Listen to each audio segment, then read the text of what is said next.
काम सहित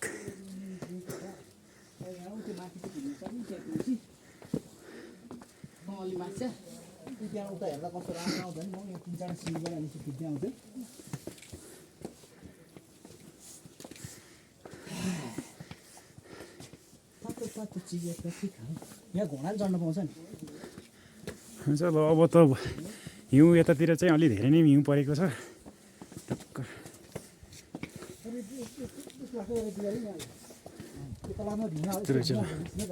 ए तलैदेखि छ ग्रेट वाल बवाल भन्ने छ यस्तो पनि ग्रेट वाल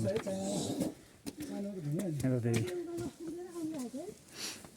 यो चाहिँ सिमेन्टी लगाएर बनेको छ ऊ माथितिर ग्रेट वाल माथि लगभग यो 500 मिटर जति लम्बाइ 500 मिटर जति लम्बाइ होला यसको तलदेखि यो बिचमा ठ्याक्क रेस्ट गर्दा रेस्ट त्यो त धेरै हो सैलुङको लगभग 3000 माथि नै छ नेटमा हेरेको अहिले चाहिँ यतातिर हिउँ परिरहेको साह्रो ल यो चाहिँ बवालै रहेछ ल अब यहाँबाट चाहिँ हिउँ पनि पारी गौरीशङ्कर हिमाल पनि देखिन्छ यहाँबाट यतातिर बवाल सर म तपाईँलाई जुम गरेर पनि देखाउन चाहन्छु ल यताको चाहिँ गौरीशङ्कर हिमाल बवाल छ फेरि त यता ल यताबाट अझै दामी रहेछ ल हिउँ सहित ऊ उहाँ त बवाल रहेछ त्यो भ्यू त ऊ त्यहाँ चाहिँ अब खाना खान जाने होला आएर त्यहाँ गएर फुल उनीहरूको भिडियो नलिई जानु टिकटक सिकटक बनाउने बवाल रहेछ यार नेपाल यो स्वर्गधारी त के हो र यो स्वर्गधारी त ल नेपालको स्विजरल्यान्ड नै हो सर आज चाहिँ कता माथि हिउँ परे जस्तो पनि देखिएको थियो कतापट्टि हो कुनि यस्तो उकालो छ ठाडै यो चाहिँ अलिकति गाह्रै हुन्छ जानलाई बुढाबुढीलाई चाहिँ बिस्तारै हिँड्नुपर्छ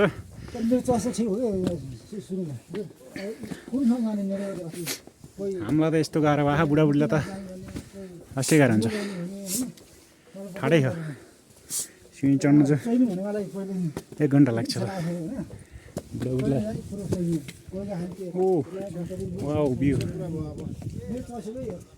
ल हिमाल नजिकबाट हेर्ने मेरो धोको पुरो भयो ल आज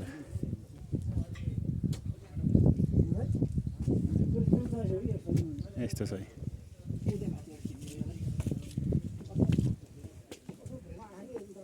ग्रेट वाल फर्किँदै जानुपर्छ बाह्र देखाएर मजाले घुमेर अब घर बासी बस्नु त हामी हो त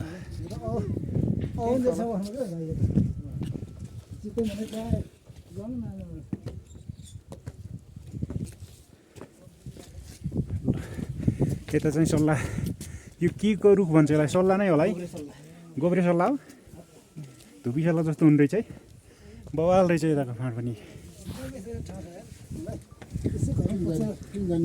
ए केही छैन विदेशी ल अस्ट्रेलिया यहाँ यो स्विजरल्यान्ड यही हो ल यो घर चाहिँ पुरै विदेशी घर जस्तो हो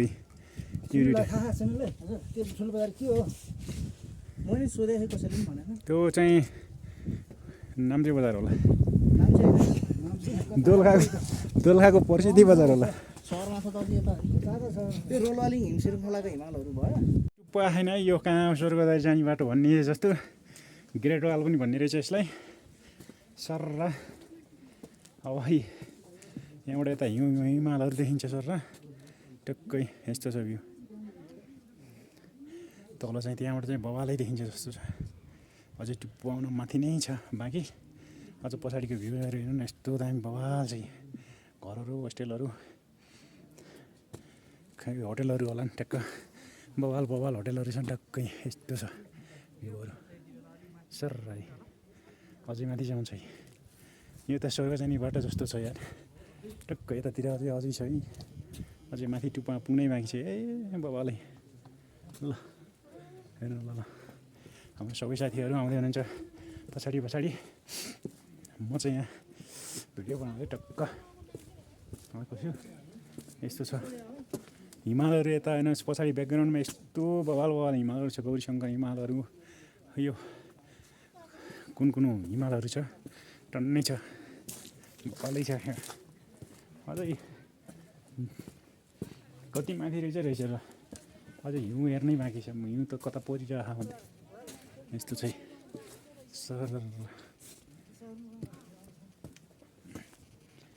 ल अझै यता पछाडि हेर्नुहोस् आउँदै हुनुहुन्छ हाम्रो साथीहरू टेक्की यतातिर यस्तो छ टेक्की। माथि पनि यस्तो छ धन्नै यस्तो छ यसो छ टक्क। ल अझै हिमालयन त कच्चा कच्चा ल यता माथितिर सर हिमालयमा त नि हामी चाहिँ अझै पछाडिको दृश्य अझै हिउँ टेक्नको अझै धेरै नै छ यता त। अझै यता ब्याकग्राउन्डमा देखिन्छ होला हिउँ माथि। म अझै माथि गएर तपाईँलाई ल्याउनेछु। यो चाहिँ हामी टपमा आइयो ल यो चाहिँ टप ल ऊ माथि चाहिँ आएको चाहिँ हामी चाहिँ मेन मुख्य चाहिँ ब्याकग्राउन्डमा देखिएको त्यो हिमाल हेर्न जाने हो। कतातिर छ हिमाल सर ल सुरु हो हिमाल त हेर्नु पऱ्यो।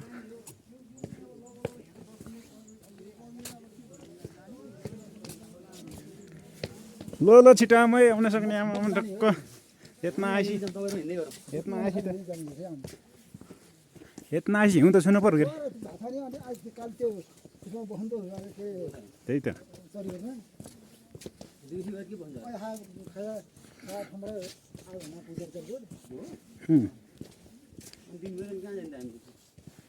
दिनभरि सुत्ने त्यसपछि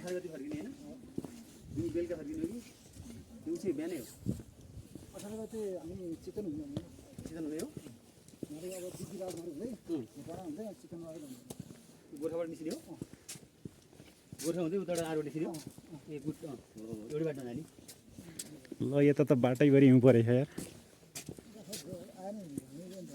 आउँछन् टक्क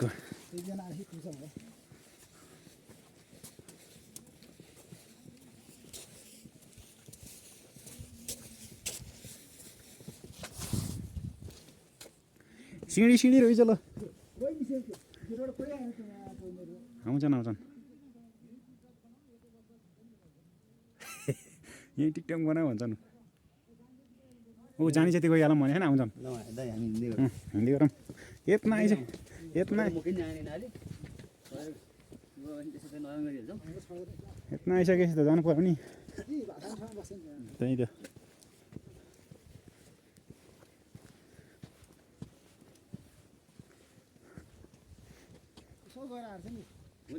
सब गएर आएको थिएँ केटाकेटी पनि गएर आएको थिएँ। सैलुङ जाने भनेर आएन सैलुङ नपुग्यो के काम त्यही त यो बाटो चाहिँ सैलुङ जोड्न लाग्यो।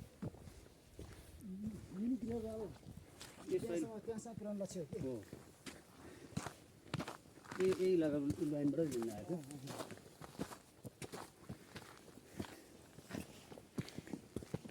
चिनी जस्तो हुँदो रहेछ है यो त। यो त हिउँ होइन नि तुषार हो नि तुषार हो तुषार हो। हिउँ कस्तो हुन्छ त हिउँ अर्कै फुर्र हुन्छ मसिनो हुन्छ। यस्तो होला स्वर्ग त म गएको स्वर्गदरी गएको म पनि गएको। योभन्दा त खासै छैन राम्रो ठिकै हो। मन्दिर छ माथि डाँडामा एउटा बत्ती बलिरहेको छ त्यहाँ। त्यो ग्यास के हो कि के हो ए त्यो होम गरेको आगो त्यो निप्दैन कि कहिले पनि निभेन थियो।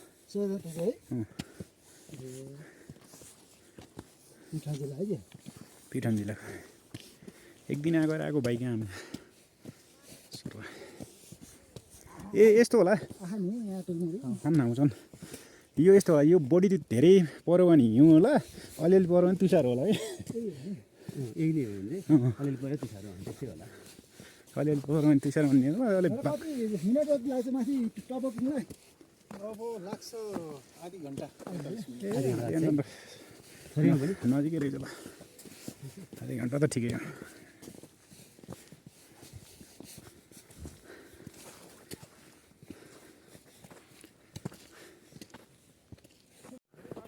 ल है सरर हिउँ खेल्न टक्क हिउँ हेर्दा यो युरिया मल जस्तो हिउँ रहेछ टक्क युरिया मल जस्तो हुने रहेछ टक्क चिनी जस्तो ए चिसो चिसो मजै हुने रहेछ ए कडा ल पहिलोचोटि हिउँमा टेकियो रमाइलो भइरह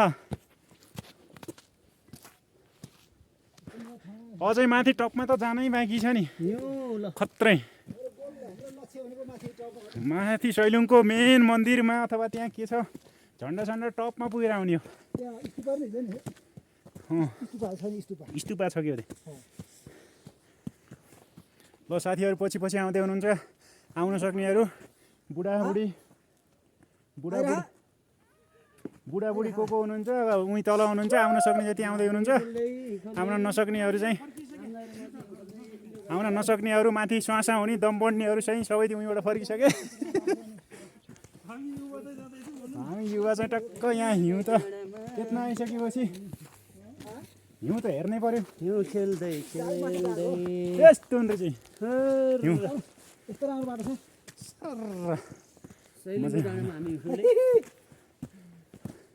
अनि के त्यहाँ मात्र बसेर ताप्नु छ यार यत्न आइसकेपछि यहाँ पनि यस्तो हुने रहेछ हिउँ सर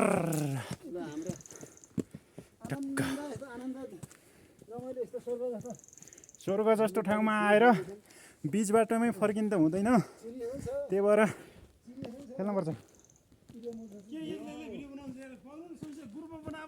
ल ल हाम्रा सरहरू यहाँ सुहाँ गर्दै आउनुभएको सुहाँ गर्दै साथीहरू आउनुभयो मलाई चाहिँ त्यस्तो लेखसेक भन्ने केही लाग्दैन सबैजना यो खै त यस्तो पर्यटकीय स्थल सैलुङमा आउनु होला यहाँ 500 मिटर चाहिँ तत्कालै अहिले यहाँको स्थानीय सरकार लगायत सँगै सशर्त अनुदान बजेटबाट मिनी ग्रेट वाल पनि बनाएको छ र अहिले हामी चाहिँ उकाली मिनी ग्रेट वाल सकेर लगभग माथि सैलुङ थुङ्गा पुग्न थालिसकेका छौँ 3000 भन्दा माथि नै छ होला यसको हाइट है त्यस्तो छ 2300 जति होला है ल यस्तो छ पछाडि हाम्रा साथीहरू आउँदै हुनुहुन्छ रमाइलो छ यी पनि भइरहेछ अलिअलि समस्या पनि बढ्न थाल्यो यो अलिअलि चिच्याएर पनि होला यसो त्यही भएर